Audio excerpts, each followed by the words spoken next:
ఏలూరు నుంచి మా కరెస్పాండెంట్ రాంబాబు కూడా ఫోన్ లైన్ లో సిద్ధంగా ఉన్నారు. రాంబాబు, వెదర్ కి సంబంధించినటువంటి ఎట్లాంటి జాగ్రత్తలు తీసుకుంటున్నారు? ప్రస్తుతం ఉన్నటువంటి తుఫానుకు సంబంధించి ప్రభుత్వం ఎట్లా అలర్ట్ గా ఉంది? పూర్తి డీటెయిల్స్ ఏంటి?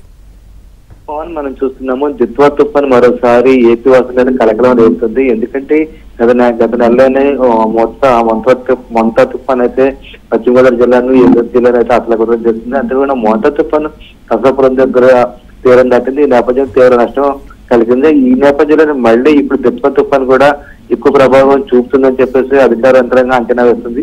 ఈ నేపథ్యంలో అధికారులు అటు పశ్చిమ గోదావరి జిల్లా అధికారులు, ఇటు ఏలూరు జిల్లా అధికారులు అయితే అప్రమత్తం అయ్యారు. ఇటువంటి విపత్తర పరిస్థితి వచ్చినా సరే ఎదుర్కోవాలని చెప్పేసి నిర్ణయం తీసుకుని ఈ నేపథ్యంలో ఇక్కడ వాతావరణంలో కూడా కొన్ని మార్పులు కనిపిస్తున్నాయి. ప్రధానంగా నర్సాపురం దగ్గర ఆ పేరుపాలెం బీచ్ ఉంది. పేరుపాలెం బీచ్ అయితే ఇప్పుడు అల్లకల్లంగా మారింది.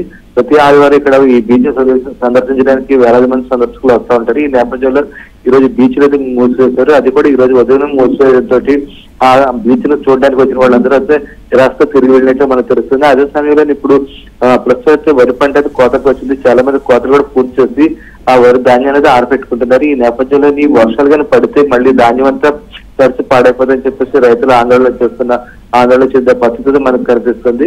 అదేవిధంగా అక్వారంగం కూడా దెబ్బతినే పరిస్థితి కనిపిస్తుంది. ఎందుకంటే వాతావరణంలో మార్పులు వస్తే ప్రధానంగా రొయ్యలకు